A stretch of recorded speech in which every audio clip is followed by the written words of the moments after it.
But I want to now give a quick idea of the overall effect on Reeves and how this is affecting Labour's popularity. And I have some good stuff on this. And first, I have Kemi's fairly hilarious response to Reeves. She's been doing very well in the House of Commons lately.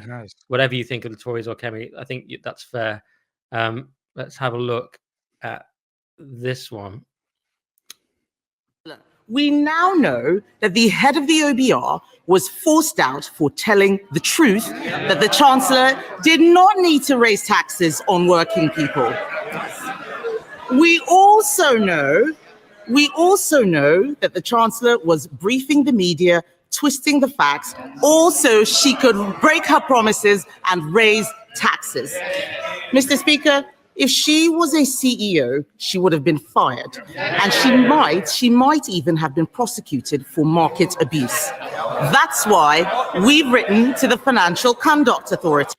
Okay, and then there was this very funny one as well.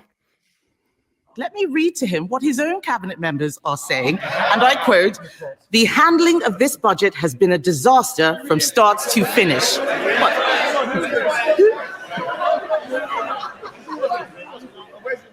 Yes. Who said that? Was it him? Was it her? In fact, I think it was probably her, actually. It was probably the Chancellor. In fact, Mr. Speaker, one of his ministers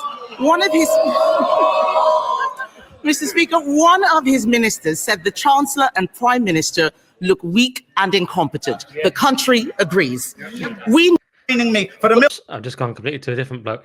So I'm having to do all the tech live myself, guys. So I think Kemi's getting a lot more confident in the House. I think that was very funny. And Rachel Reeves even had a little smile on that last bit, which said, I think it was her that briefed that about her own budget. That was pretty hilarious. And just in terms of the popularity of Reeves, so it's really not going well for her. So Sky had this quite interesting piece. Let me just hang on a sec. It's quite annoying having to do this live, and they've changed the way they do it just to mess with me. The poster on Rachel Reeves' office wall says, "You can trust me," but the public don't agree. Here's the polling.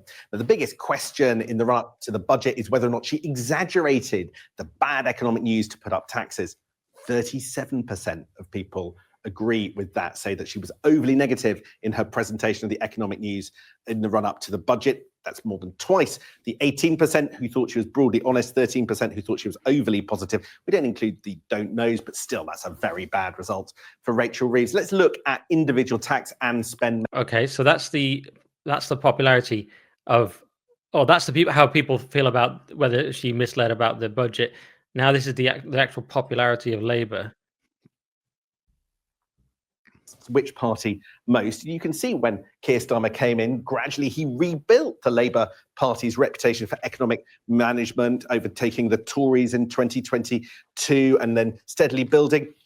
But look at this moment, Labour elected, and almost immediately afterwards, that graph went right down, and you can see it kept going down, and that sharp decline just here. If I come around here, you can see it's down to 10%. That's lower than the Tories were when Liz trusted her mini budget, lower than Jeremy Corbyn was when he was still leader down here. So that is a really difficult result for Rachel Reeves. Okay, so sorry, there's a bit of an annoying video there from Sky. It was a bit weird shaped, but and hopefully everyone got it. Basically, Labour incredibly unpopular, worse than Liz Truss and Corbyn. And as you say, Paul, it's not even been that long gone.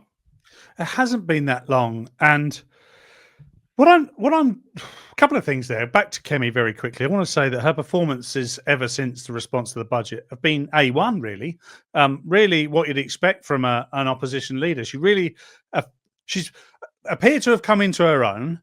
And even those that don't support her very well have said that. And also she seems to be presenting herself in the way that people thought she would. You know, there was all this promise around Kemi Badenoch before she became leader of the Conservative Party, the way she was this feisty, very knowledgeable, sharp politician, and we just hadn't seen it. She was sort of standoffish, didn't want anybody to know what the Conservative Party were going to do. They needed to allow 2 years extraordinarily before they were going to say anything.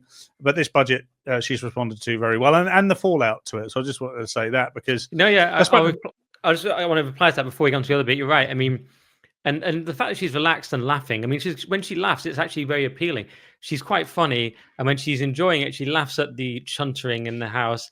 And I think she's just generally more relaxed. I mean, it's got to be quite hard. You're in the House of Commons, PMQs. There's a lot of conventions. There's lots of, and you even see sometimes that the politicians don't know the conventions. I saw a bloke stand up today, then sit down again before Starmer. He stood up too quickly. The other day, Rachel Reeves had to touch the thing and say, what did she have to say? Approved? It wasn't approved. She had to say some weird thing, didn't she? She had I saw that. It's like a new material night where a comedian has to touch, like Old Rope. Do you remember Old Rope or whatever it's called? Yeah. You have to touch the rope. Come up and old say material. formally or something, didn't she? And it was really weird. And you felt like Nuz Ghani, whatever deputy speaker, was sort of doing things that the main speaker maybe doesn't bother with normally, and was doing it all by the book. She's like, "What do I have to do?" I think they even sort of nudged her and told her it looked like to me. There's so many conventions, so there's all that. That's what would bother me. And then on top of that, you've got to know everything. It's been easier because they've leaked so much of the budget, but you've got to know what they're going to come back at you with. And you can just do what Starmer does and just say what you want to say anyway and don't really address anything. But if you want to actually address what they've said, you've got to be pretty quick on your feet. Yes. So I think it's worth mentioning. I know some people, a friend of mine actually, interestingly, is a member of both the Conservative Party and the Reform Party. And he bounces between the two. And he said, I'm leaning towards Kemi. This was just this week. But I don't think that's true of what's going on outside. But it's an interesting viewpoint. Before the comments shouted us as well, I'm not any way undermining the massive betrayal. The Tories and Labour basically still have to be completely obliterated for their massive betrayal of the country. I can sort of separate that and say, imagine I'm Kemi, and yeah, she's doing a decent job and doing a lot better. I think those two things can sort of be true at the same time, kind of. Of course they can. It's true. We're not one-dimensional, though, in our review of what's going on. You know, we have to be, in order to be interesting about this stuff, you have to observe keenly what's going on. And it just so happens that right now, Kemi Badenoch has hit a bit of a peak patch. And, it's interesting to see, and it's good for us all in the sense that this is the government and opposition we have currently. This is what we have. So we want an opposition to be strong. We certainly want it to be strong against this utterly inept Labour government. So it's good to have Nigel Farage there, and it's good to have Kemi Badenoch there. But after that, in terms of the popularity, it's astonishing, really. I'm starting to learn that the Labour Party have become very effective at lying and obfuscating in general. They're genuinely acting as if they're doing just fine. And there's an interesting video there from Sky News, because it shows not only are they not doing fine, they've never been doing fine since they got into power. In fact, they are now, like that pointed out, lower in confidence than the population was after Liz Truss.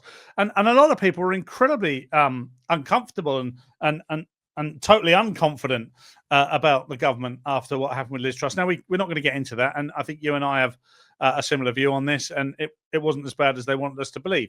However, one thing we do know is popularity absolutely plummeted at that point, and it was the beginning of the end for the Tory party. But Labour are in a much worse position. And the reason that's really important is not just because of the optics, it's because they've pinned all their hopes on the favourable comparison between that version of the Tory party and this version of the Labour Party. And they are worse than their own comparison. 14 years of Conservative, Liz Truss, mortgages. No, that's all by the by now. It doesn't make any difference. You have put us all in a worse position than that. So they've got no way back now. I don't see any way back. We're basically on a one-way train to the end of Starmer and Reeves.